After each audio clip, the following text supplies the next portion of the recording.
Welcome to The Real in Real Estate, your gateway to the source. I'm so glad you're here. We're all about diving into the nitty gritty of real estate, sharing insights, tips, and some awesome interviews straight from the industry's beating heart. From the latest trends to cool investment strategies, we've got you covered. Let's explore and uncover all the essential tools and knowledge you need for navigating the ever evolving world of property and housing. Here we go. Welcome to The Real in Real Estate. I'm here today with Todd Goodwin of Pillar to Post Inspections, and I thought it would be great to bring the expert to the podcast, all the questions about home inspections and more. So I'm going to start by reading a little bio here for Todd. He's the Pillar to Post owner and operator and has been a resident of the greater Houston area all his life. Todd has a unique advantage in his home inspection business by giving Todd the knowledge and experience to assist home buyers in understanding the components and operation of the complex systems of a home. Todd is able to effectively communicate the condition and issues of the home to his clients in a way that does not alarm them and provides simple, easy to understand solutions. Todd is a certified pool operator and is licensed mold assessment technician. So you do it all, basically, Todd, except maybe pest inspections. And I know you have people that do that. We do, right. Part of our goal is to make the inspection process either for the buyers or the sellers is easy and simple as possible. We try to handle all aspects of whatever they need, right? So if they have a pool, we can do all the pool inspection. We do all the irrigations. If they're doing septics or WDIs, we arrange for that to happen at the same time. So all those trades and inspections are done at the same time. Right. And just to clarify for people that don't know our jargon, WDI is wood destroying insects, which includes termites, but it also includes other pests as well. Right. So it does, just to clarify on that though, Jean, it is wood destroying insects, yes. Right? So like you said, termites, carpenter bees, carpenter ants, things like that, but it doesn't include things like, mice or something, pests in the attic and stuff. Those are things that as inspectors, we would note in the report. They're strictly looking for wood destroying insects. All right, we're going to start out with some very elementary questions because not everybody really understands. First question, why are you so very necessary for the home buying process? When someone's buying a home and your realtor says, let's get an inspection, why should the buyer take that seriously? Well, I think the main thing, it's kind of like the way I kind of explain it is it's kind of like buying a used car, right? Like, hey, it really looks pretty, right? Like look at the floors, look at the new countertops, look at, but what's under the hood? What's under the hood, right? I mean, we see it all the time in our business.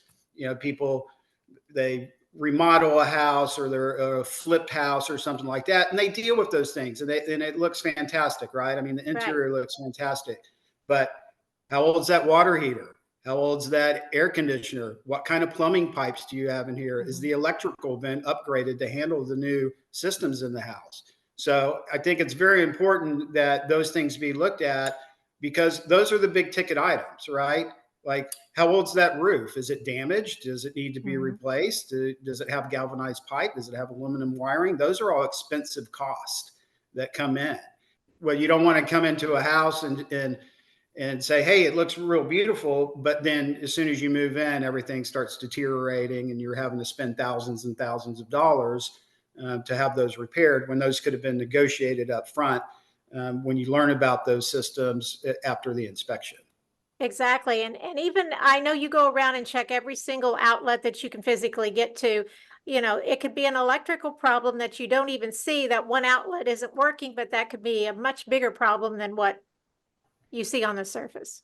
Absolutely. I mean, I was in a house just the other day and we took off the electrical panel, the cover off the panel, because we removed those covers so we can actually see what's going on. And there were multiple wires in there that had been overheating. So that's like scary. So that can cause a fire pretty quickly, right? So absolutely. Those are the things you want to look at. And us as licensed inspectors, professionals, we pull those panels, right? I don't encourage any homeowner to start pulling off the No, dead please front of don't. an electrical panel and looking in there, No. right? But we have the training to do that and the knowledge to describe what we see in there and what needs to be done. All right, another question that a lot of people don't understand, and I preach this, and you're definitely someone I use a lot on this. People don't think they need to have new construction inspected. They're buying a home, it's being built. They think, oh, the inspectors are doing the right thing. The inspectors, what, eh, the city inspectors and all the code people. And I'm not saying they don't, but go ahead and tell me why you think it's important. Then I can tell you some instances, some actual Well, occurrences.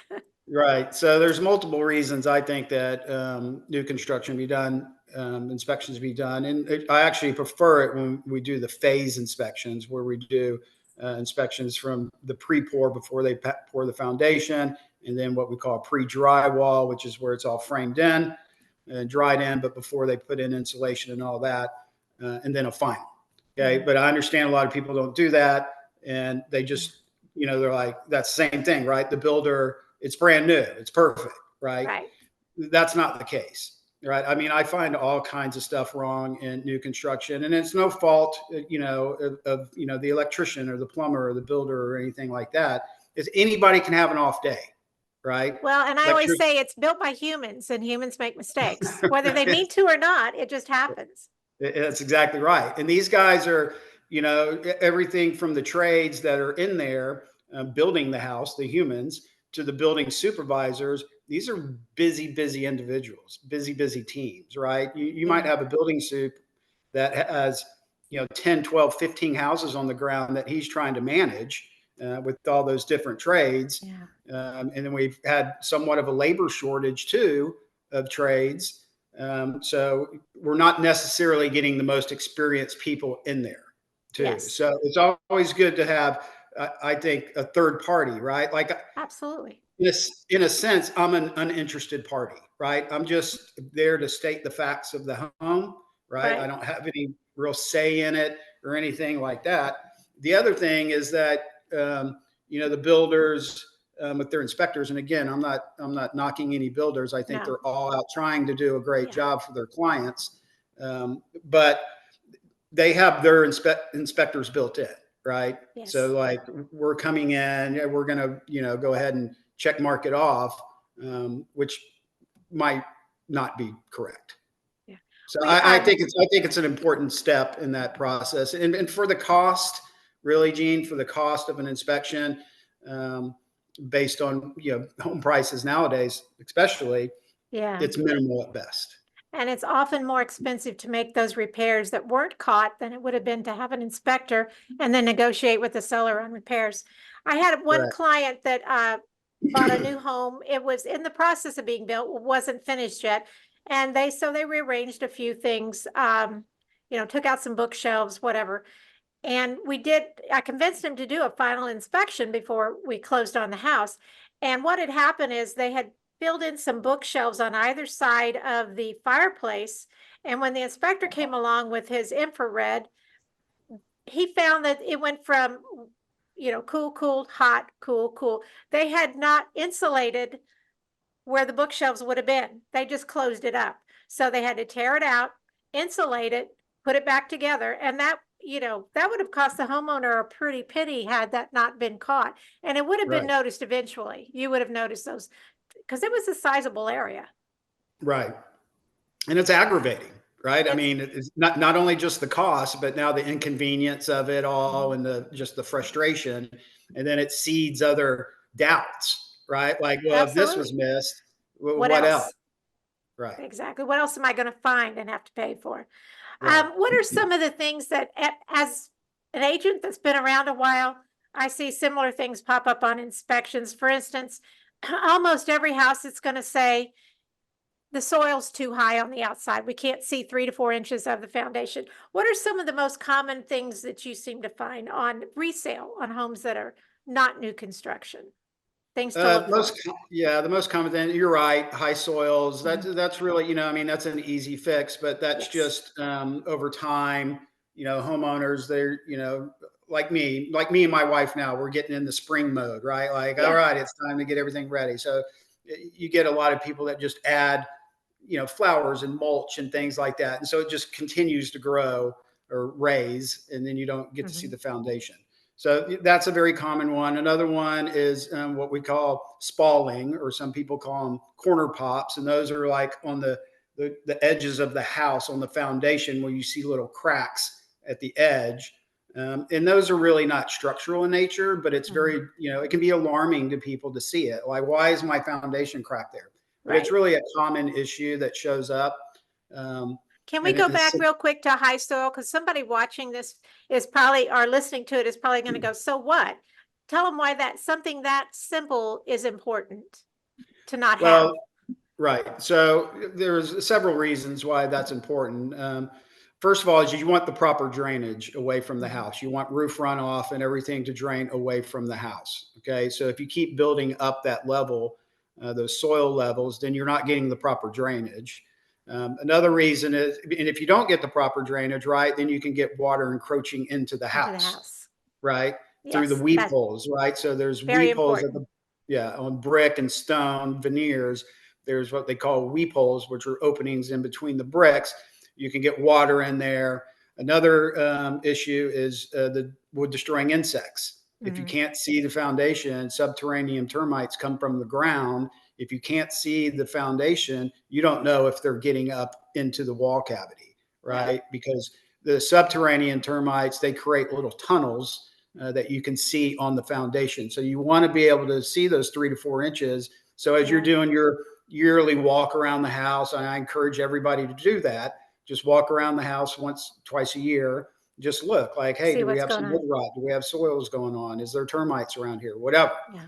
right? So those are really the most important issues of keeping your soils lower, where you have a good 3 to 4 inches of visible foundation to see. Okay. Thank you for explaining that, because I know most people are going, so what? So thanks. Right. Right. What are some other things you find common? So yeah, those spalling on the corners are very, very common. Another thing we see a lot is in electrical panels. The majority of houses now, I would say, have aluminum service wires coming in, which are your main lines coming Yeah. in. Um, and it's not like the aluminum that they used to use back in the 50s and 60s. Yeah. The 70s reason they even. use, yeah, right. The reason they use aluminum service wires now is A, it's cheaper, but it is much better quality. It's easier to work with than copper, those things. But where those lines enter into the main lugs, there's supposed to be an antioxidant paste applied Mhm. to that. And 9 times out of 10, that's not applied there. Okay. Other things we see that are very common, especially in electrical panels, is what we call double tap neutrals, where you have, you know, you have 3 wires, right? You have 2 hots and a ground, Right. um, and those neutrals go into a bus bar, and they're supposed to be on their own individual lug. A lot of times, the electricians will double them up under a Yeah. lug, but those need to be separated. So those are a lot of issues, a lot of like plumbing issues with drain lines, P-traps not being installed properly, or using even flexible drain lines under Mhm. like bathroom lavatories. You're not supposed to use those. Another one is like on your range hood exhaust, they'll use the corrugated flexible material like you see in a dryer vent. Those need to be all smooth sheet metal going out. Those are very, very common Mhm. that we see, but easily fixable. Well, first of all, I want to, before I ask you this next question, I want to say that you lots of inspectors do this. You are very good about not scaring the client to death. I mean, you give them the facts, you tell them, you know, the things that you think need immediate attention. But I've been in inspections where I think the inspector felt like it was his job to make everything a major occurrence. And you're very good about being logical and just not scary. I don't know how else to put it. So I appreciate that. Because when a client gets an inspection report, they're like deer in the headlights. You know, what does Right. all this mean? And you go over it with them and make sure that they understand it. And one of the reasons I brought that up is because on an inspection report, there are 4 categories for you to check. One says inspected, the other one says not inspected, like if you couldn't physically get to something, not present, and deficient. So if you could just take a minute to explain those 4 categories, because not everything that's deficient is necessarily bad. Right.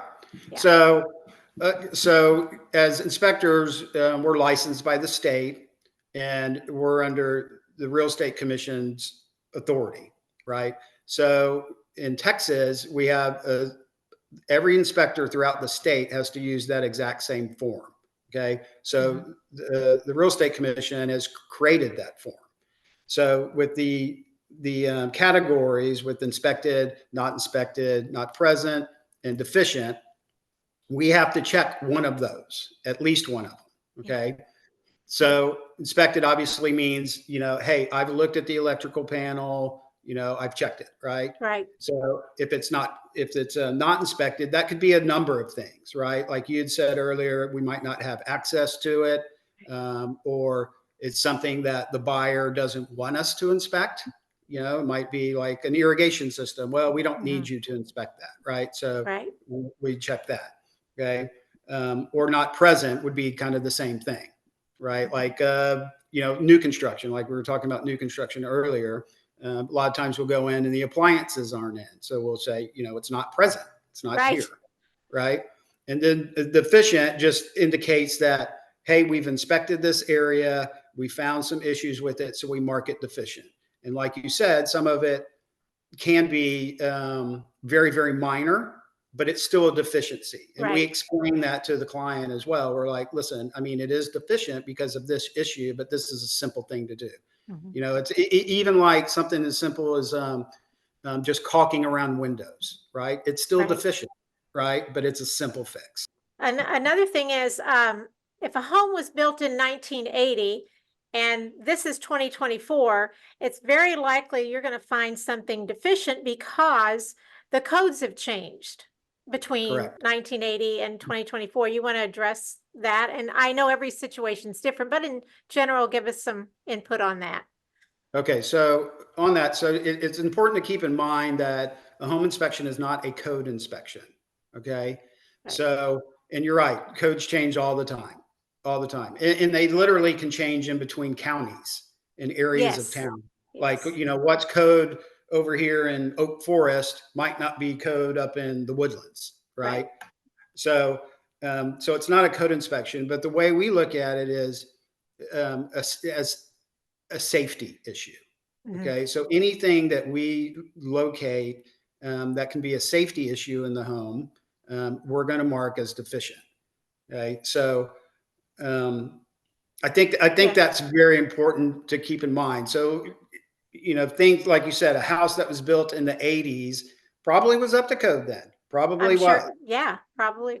But it's, like you said, you're 20, 30, 40 years down the road and those codes have changed. And the reasons code change is because things happen, right? Like somebody fell down the stairs because their coat got caught on the handrail. It's not turned So into got a to change the wall. handrail now. Yeah, change the handrail, right? So that's usually how codes come about. Yeah. If something bad happens, unfortunately. So but that's the way we look at it. Like, okay, this is a safety issue based on today's environment. So we're going to mark that as deficient. Okay, when you come in and do your, what we'll say, call a general inspection, that's the mechanical and the structural. So you're checking the structure of the home and you're checking the mechanics of the home. What are some other common inspections? I know we mentioned WDI, wood destroying insects. What other inspections could a homeowner or a prospective homeowner be facing or suggested that they have? Well, yes, the WDI, and it depends on the home, right? So like Always. on like stucco homes, right? So on stucco homes, because you got to keep in mind that our inspection is a visual inspection. It's a visual inspection only. We can't, bust open ACs. I can't drill into the walls. I can't, do any of that stuff. So on like stucco homes, for example, we're going to take a look at it, right? We're like, is there evidence of moisture penetration anywhere using the infrared or things like that? Or does it look good, right? I always tell people in stucco homes too, that, it's a concrete product, right? So you're going to Right. get these little hairline cracks and stuff like that. And that's to be expected.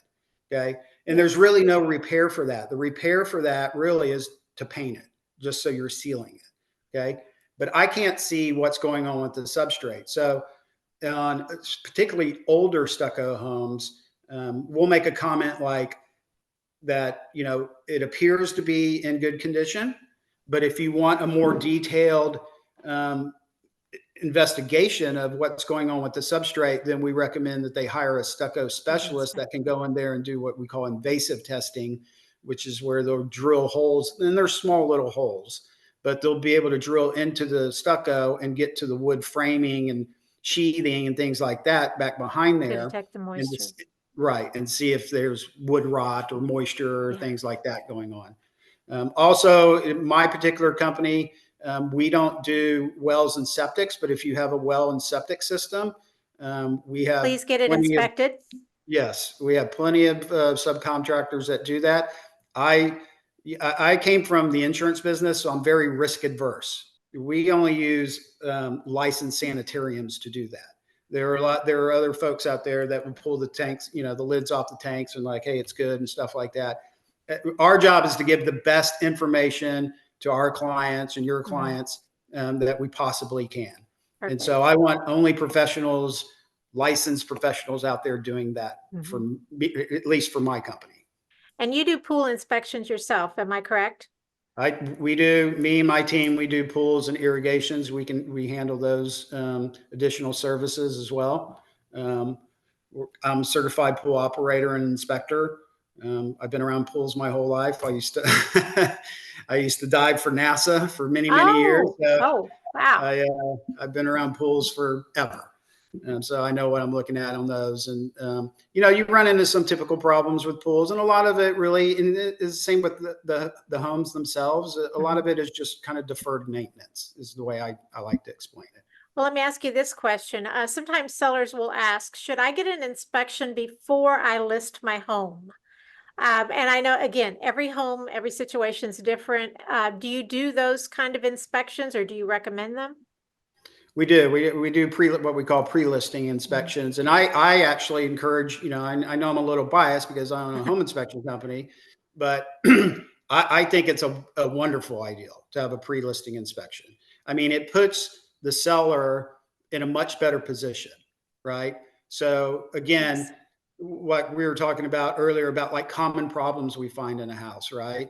So what might be a $500 repair, right, that you can have done before the home goes on the market. If you don't do that and the inspection report comes back and these issues are pointed out, that becomes a $1,500 repair at the closing I was table. just going to say 1,000, but yeah, you're right. Then they think it's going to be a lot more than what it really costs. Right. So it just makes the home look more attractive, in my opinion, that, hey, the seller is being proactive here, right? Because you have to give these reports to potential buyers, right? Absolutely, yeah. Anything So, within the hey, last 4 years. right. So I think it puts them in a much better position saying, hey, we're being proactive. We had an inspector come out here. This report is available to you. We've taken care of all these issues. And it ends up saving them money, right? And it gives the buyers more confidence in the home because it's already been inspected, repairs have been done, and it makes the transaction, in my opinion, much smoother for everybody involved. Absolutely. And like we both said earlier, if they see one thing wrong, they're going to expect there's more things wrong. So Right. it kind of creates a negative attitude going in. Right. Yeah. So. I agree. Well, are there any other last words of wisdom or anything you want to talk about that we haven't covered already? Anything? My last words of wisdom would be, for both buyers and sellers, would be that, listen, me, my company, you, we all understand that it's a stressful process, right? And there's a lot of things. It's a stressful process, and people are relying on our expertise to help guide them through it, right? Yes. And in addition, like you mentioned earlier about alarming people, that is not our job. Our job is not to alarm anybody, right? To Anything can, inform. right. Anything can be fixed, right? It's just a Yes. matter of what the cost of that is. Okay. Mhm. So, as you pointed out earlier, I love to explain to people like, listen, this is a deficiency technically, but this is a simple fix. This is a what I call them honeydews, right? Like this is where Yes. you call your Caulking friends around the over. windows a honeydew, Yeah, in my opinion. you call your friends over and cook some burgers and have a case of caulk out there or whatever, and just do these little things, Oh, that's a great right? idea. I hadn't thought of that. That's a great idea. Right.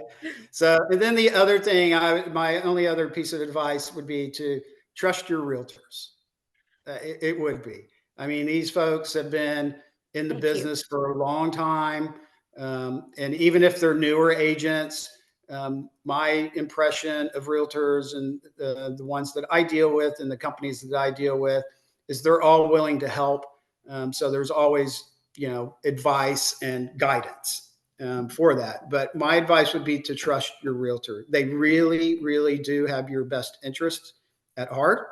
I know They we want do. you they want you to be happy. They want you to be happy in that home, and to trust your realtors' recommendations for other companies to help you through that process. Whether Right. that's inspectors, whether that's title companies, mortgage companies, Mhm. home warranty companies, whatever. It just would make it easier for both buyers and seller Right. and give them that confidence that they're in good hands. And just to not worry so much. I mean, Yes. it can be stressful, and there's lots of fancy language and terms and things like that. Um, but We'll you help you through it. we'll guide you through it. We'll guide you through it every Well, time. thank you very much, Todd Goodwin from Pillar to Post. And we will have your contact information on the podcast, but give us your website address while we're online.